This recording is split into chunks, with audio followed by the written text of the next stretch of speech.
Okay, let's start revising index to inventory.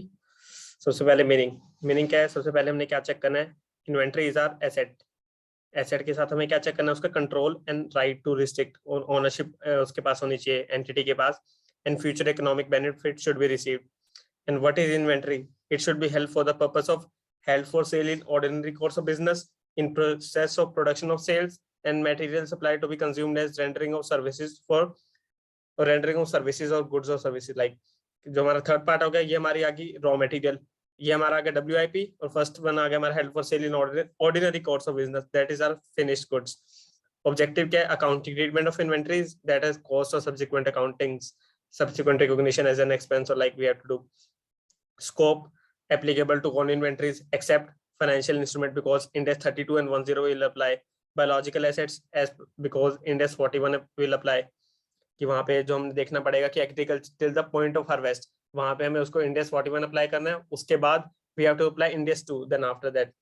And there are some measurement exceptions, only measurement part will not apply to them, that is agriculture, forest produce or mineral produce, always that are always at NRV. And there are commodity broker traders to whom fair value less cost to sell is to be shown, or other any business practices. कि यहाँ तो उनके पास क्या होगा, commodity broker trader के पास या तो fair value cost less cost to sell, या फिर other business practices that are applied in their practices, general practices. अब NRV क्या होगी? एस्टिमेशन सेलिंग प्राइस लेस को एस्टिमेटेड कॉस्ट ऑफ कंप्लीशन और estimated cost to make sale, जो हमें आगे फर्दर करनी पड़ेगी. Means cost of WIP we have to consider, trade discount we have to consider, but not the cash discount. Fair value क्या होगी? Price receive to sale asset और paid to liability, कि मतलब जो हमने सेल करने से जो हमें रिसीव मिलेगा या जो हम पे करेंगे उसकी जो मतलब उसकी फ्यूचर डिस्काउंटिंग करके वो हमारी फेयर वैल्यू होती है.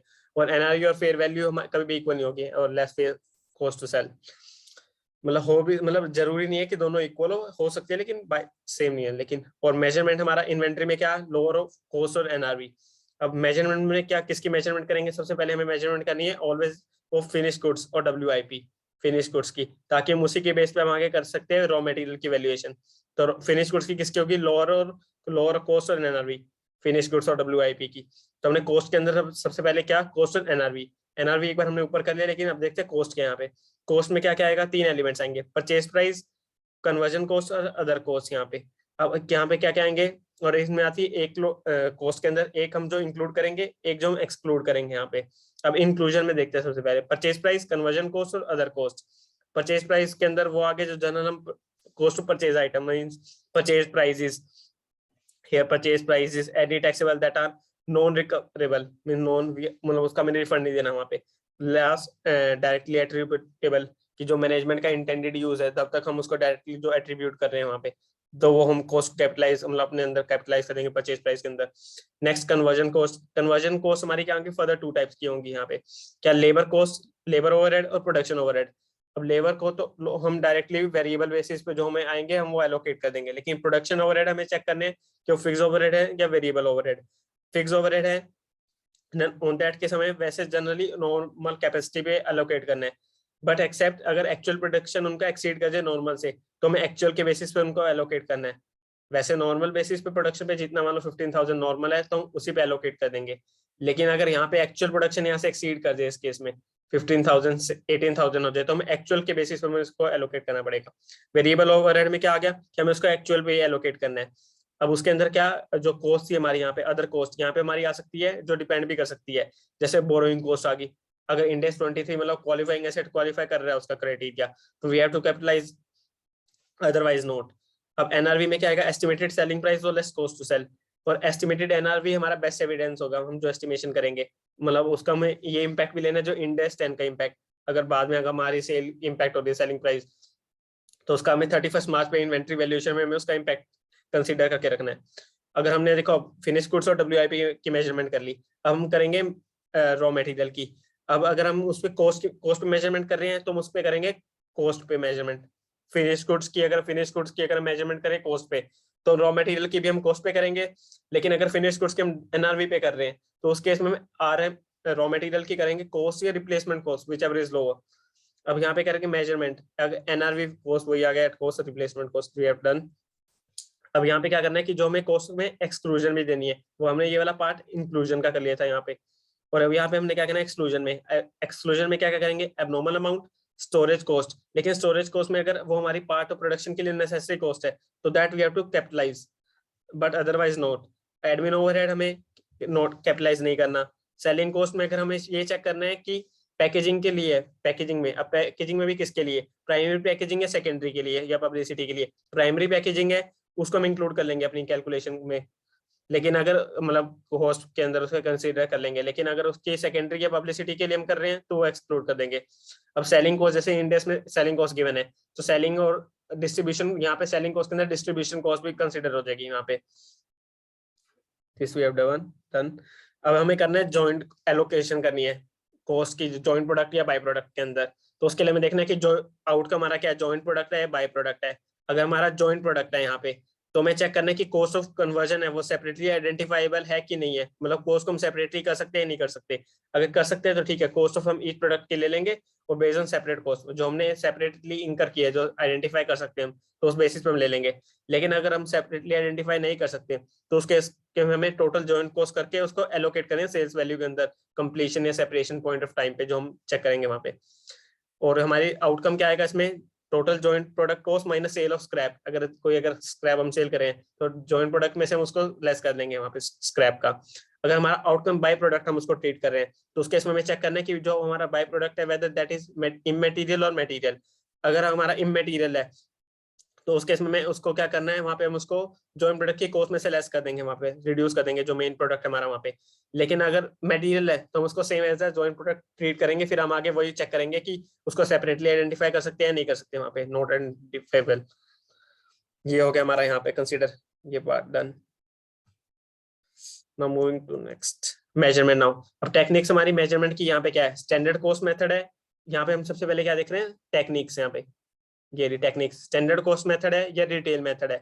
स्टैंडर्ड कॉस्ट मेथड क्या होगा, हम जो नॉर्मल कैपेसिटी या यूटिलाइजेशन उस बेसिस पे हम उसको एलोकेट करेंगे वहां पे। जो जनरली स्टैंडर्ड कॉस्ट होती है एक पर्टिकुलर आइटम या कोई जो हम डील करें इन्वेंट्री हमारी, उसमें जो उसकी आती है लेबर एफिशिएंसी, मतलब किस पे हम यूटिलाइज करें वहां पे।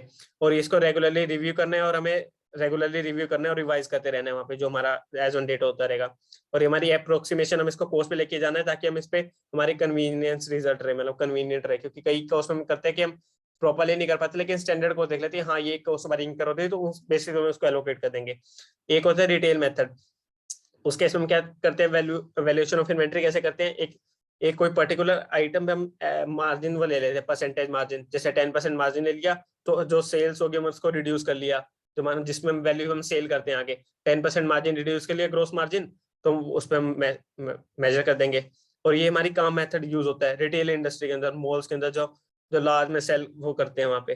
तो कई बार उसको आइडेंटिफाई नहीं कर पाते तो रिटेल मेथड मोस्ट प्रेफरेबल है वहाँ पे। जो मतलब रैपिडली चेंजिंग आइटम्स होती है वहाँ पे, जो सिमिलर मार्जिन की होगी, जनरली सेम मार्जिन होगा, हम उसके लेकिन एलोकेट नहीं कर पा रहे वहाँ पे हम, तो उसमें हम ग्रोस मार्जिन रिड्यूस कर देंगे वहाँ पे। नेक्स्ट है इन्वेंट्री वैल्यूएशन टेक्निक, इन्वेंट्री की वैल्यूएशन बनाओ। अब हमें ये चेक करना है कि इन्वेंट्री है वो ऑर्डिनली इंटरचेंजेबल है कि नहीं है। अगर इंटरचेंजेबल है तो अगर हमारा नॉन हिस्टोरिकल कॉस्ट मेथड है तो वहां पे हम करेंगे स्टैंडर्ड कॉस्ट या रिटेल मेथड यूज। लेकिन अगर हमने हिस्टोरिकल कॉस्ट मेथड देख रहे हैं तो वहां हम करेंगे फीफो और वेटेड एवरेज। यहाँ पे लीफो नहीं है क्योंकि हम वो ये प्रॉपर्ली रिप्रेजेंट नहीं कर पाएंगे हमारे स्टेटमेंट ऑफ फाइनेंशियल पोजीशन के अंदर, जो हम या फिर स्टेटमेंट ऑफ हमारे प्रॉफिट एंड लॉस के अंदर प्रॉपर्ली रिफ्लेक्ट नहीं कर पाएगा। क्योंकि जो हम लास्ट में सेल करेंगे हम ये एजम्पशन ये होती है कि हम लास्ट में हमारी कंजम्पशन हो, जो हम सबसे पहले लेते हैं हम उसी को सेल करते हैं, हमारा ये ट्रीटमेंट होता है। अब फीफो का एग्जांपल हम कहाँ पे अप्लाई कर सकते हैं, फार्मा इंडस्ट्री के अंदर जो मेडिकल होगी तो वो सबसे पहले फीफो जो भी मतलब जो मेडिसिन आएंगी उनके पास पहले वही सोल्व करेंगे, सेल करेंगे, ताकि उनकी एक्सपायरी वो कंसीडर ना हो वहाँ पे उनकी। वेटेड एवरेज हम इसके लिए क्या करेंगे कि revise with receipt of inventory या एंड ऑफ प्रीडिक्ट जो हम प्रीडिटरमाइंड पीरियड है, मतलब हम इसको रिवाइज करते रहेंगे जो हमारा जैसे एज ऑन डेट इन्वेंट्री आती रहेगी, क्योंकि हम वेटेड एवरेज यूज कर रहे हैं तो जो भी हम पीरियड के लिए निकालेंगे उसको वापस रिवाइज करते रहेंगे। और इसका एग्जांपल क्या होगा, पेट्रोल के लिए, petrol based industry, petroleum industries. और हमें जो ये फॉर्मूला हम यूज करें वो सेम कॉस्ट फॉर्मूला हमें यूज करना है ऑल इन्वेंट्री में, अगर वो सिमिलर नेचर और यूज किए वहाँ पे तो we have to use same formula. Now inventory अगर ऑर्डिनरली इंटरचेंजेबल है हम उसको नहीं कर सकते इंटरचेंज, मतलब जैसे कोई ज्वेलरी होगी वहाँ पे टेलर मेरे को हम पर्टिकुलर बना रहे हैं इन्वेंट्री किसी एंटिटी के लिए हम फर्दर, वहाँ पे पर्सन के लिए, तो हम क्या करेंगे स्पेसिफिक आइडेंटिफिकेशन मेथड, क्योंकि हम पर्टिकुलर बना रहे हैं तो वहाँ पे हमारे पास सारी कोस्ट अलग अलग सेपरेटली हमें होगी हमारे पास अवेलेबल, तो that will allocate to that particular inventory. Now NRV के ऊपर, एनआरवी क्या होगी हमारी वापस एस्टिमेटेड सेलिंग प्राइस लेस को estimated sale of cost of completion और estimated cost to make sale, जो हमें आगे फर्दर फ्यूचर में करनी है। जितना हमने एस्टिमेशन कर लिया कंप्लीशन पे करेंगे और जितने हमने सेल करने के लिए करेंगे, लेकिन हमें वापस क्या क्या करना है आफ्टर इंडेक्स एंड इम्पैक्ट, कि हमारी जो सेलिंग प्राइस या अगर कॉस्ट है अगर उसका फ्यूचर में मान लो after the particular period and उसके बाद हमारा कोई इम्पैक्ट आ रहा है, सेलिंग प्राइस हमारा रिड्यूस होगा, तो that we have to consider. अब सेलिंग प्राइस हमारा क्या होगा कि अगर हमें देखना कि हमारा कॉन्ट्रैक्ट है कि नहीं है, अगर सामने वाले के साथ हमारा कॉन्ट्रैक्ट है तो हम कॉन्ट्रैक्ट प्राइस को ही हम कर लेंगे सेलिंग प्राइस। लेकिन अगर हमारा कॉन्ट्रैक्ट नहीं है किसी सामने वाले पर्सन या एंटिटी के साथ, तो हम वहाँ पे जनरली क्या करेंगे सेलिंग प्राइस को ले लेंगे, मतलब वहाँ पे हम सेलिंग प्राइस ही ले लेंगे जो हम जिस वैल्यू पे हम सेल करते हैं वहाँ पे, ना कि हम कॉन्ट्रैक्ट प्राइस लेंगे वहाँ, मतलब कोई है वो तो है ही नहीं हमारे पास।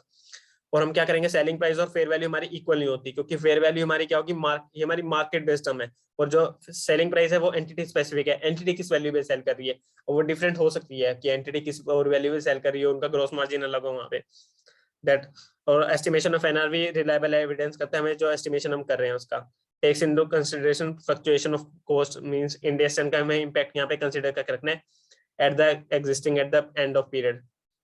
और एस्टिमेशन ऑफ एनआरवी के लिए हमने क्या करना है कि consider purpose of inventory held, कि हमने किस पर्पस के लिए इन्वेंटरी हेल्ड करें वहां हमें चेक करते रखना है। इन्वेंटरीज हमें राइट डाउन टू करना है आइटम बाय आइटम, जो हमारे पास इन्वेंटरी जैसे एबीसी आइटम है तो हमें line by line item ABC पूरी उसको रिड्यूस करना है, ना कि हम उसके अंदर वहां पे अलग अलग करें, वहां पे पर्टिकुलर एक आइटम में जाके उसको आइटम ए इन्वेंटरी हमारे ए टाइप की इन्वेंटरी हम उसको राइट डाउन करते रहे।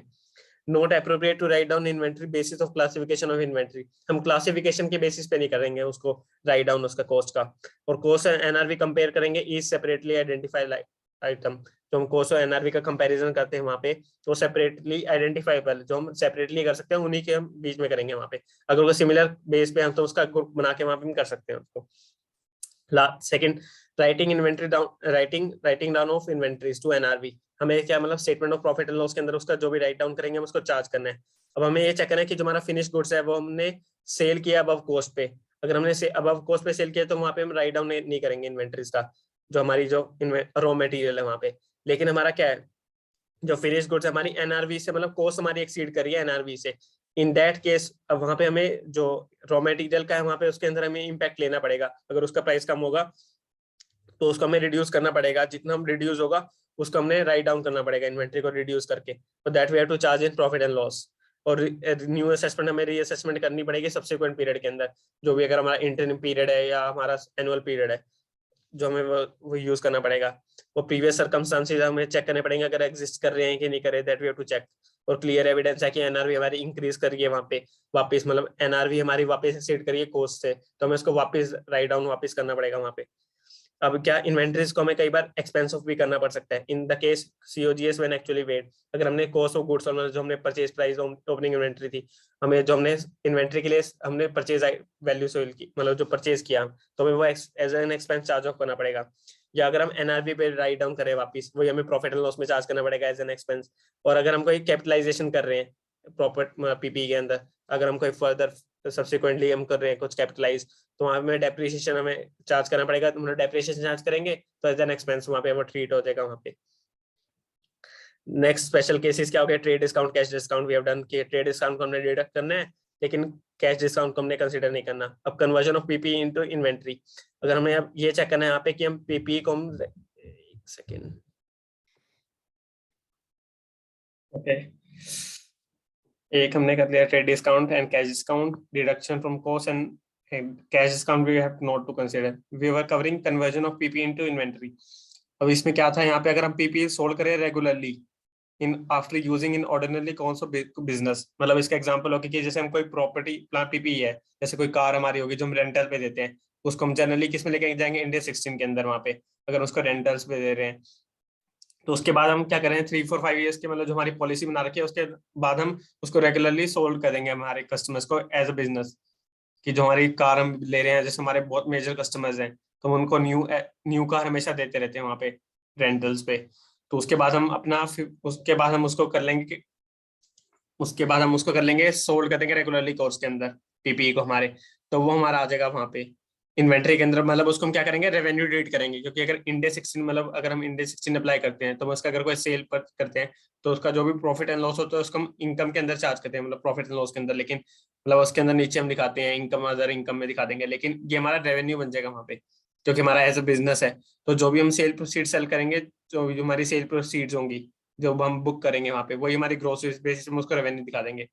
अगर spare part, next spare part tools equipment use in PPE, अगर वो इंडिया 16 का क्राइटेरिया फुलफिल कर रहे हैं वहाँ पे, तो उसको वहाँ पे सेपरेट वही दिखा देंगे कंपोनेंट। अगर if amount is material, material है तो उसको एक्सपेंस ऑफ भी कर सकते हैं। अगर वो क्राइटेरिया फुलफिल नहीं कर रहे, या तो हम उसको एक्सपेंस ऑफ कर दें या इन्वेंट्री के अंदर एज पर इंडिया सू क्लासिफाई कर दें। Last defer tax, deferred credit, sorry deferred credit के अंदर क्या करेंगे, जब हम डेट ऑफ परचेज करेंगे वहां पे हम क्या करेंगे, परचेज या इन्वेंट्री टू क्रेडिटर, कि हम परचेज कर लेंगे जो भी इन्वेंट्री है हम वो कर देंगे वहां पे, और उसके हम किस वैल्यू पे करेंगे, कैश इक्विवेलेंट प्राइस, मतलब जो हमने जैसे 10 लाख पे, जैसे हम इसको अब क्रेडिटर को हमने 10 लाख पेमेंट करनी है 10 लाख की 3 इयर्स में, नेक्स्ट उसमें, या फिर हमारे पीरियड में हो सकते हैं, मंथली पीरियड में हमें 10 लाख की पेमेंट करनी है, तो हम उसकी प्रेजेंट वैल्यू कंसीडर कर लेंगे। कैश इक्विवेलेंट प्राइस हमारा वही होता है कि हम उसको प्रेजेंट वैल्यू कर लेंगे वहाँ पे, तो वो हमारा कैश इक्विवेलेंट प्राइस होगा जो हमें पे करना है क्रेडिटर को। उसके बाद में उसकी ईयर एंड या पीरियड एंड पे हम उसकी अनवाइंडिंग ऑफ डिस्काउंट करते रहेंगे by financial charge to creditors, जिससे हमारे क्रेडिटर्स की अमाउंट बढ़ती रहेगी, जब हम उसको पे करेंगे तो क्रेडिटर टू बैंक करके हम उसकी फुलफिल अमाउंट कर देंगे वहाँ पे। और लास्ट डिस्क्लोजर में accounting policy we have to disclose, carrying amount के एनालिसिस दिखाना है वहाँ पे, जो उन्होंने carried at fair value less cost sale और amount is recognised in profit and loss, जब वो सेल किया वहाँ पे, प्लेजर सिक्योरिटी अगर हमने कर रखी है तो कहीं, that we have to show. Okay, let's see practical also, like this is the balance sheet of annual report of HUL। देखो उन्होंने अकाउंटिंग पॉलिसी में नोट्स में डिस्क्लोजर कर रखा है कि हमने किस वैल्यू पे डिस्क्लोज किया, lower of cost, NRV, computed weighted average उन्होंने डिस्क्लोज किया, अकाउंटिंग पॉलिसी होगी उनकी, रॉ मटेरियल स्पेयर को उन्होंने क्या कॉस्ट ऑफ परचेज के अंदर इंक्लूड किया है, एंड स्टोरेज स्पेयर्स को bringing to present location condition by management, अगर जो भी उनकी होगी, afforded item valuated NRV value finished product in which they are to be incorporated sale less sold at a loss, कि हमें एनआरवी हमारी less होगी वहां पे कॉस्ट से, तो हमारे लॉस को सेल, हमें उससे लॉस पे सेल करना पड़ रहा है वहां पे हमें, तो उसे चार्ज ऑफ किया हमने एनआरवी पे, मतलब उसके फर्स्ट आइटम को। Cost of finish good include all purchases, conversion cost, other cost, bringing in item, NRV is estimated selling price in ordinary cost less estimated cost of completion, जो हमने वहां पे लगाई है।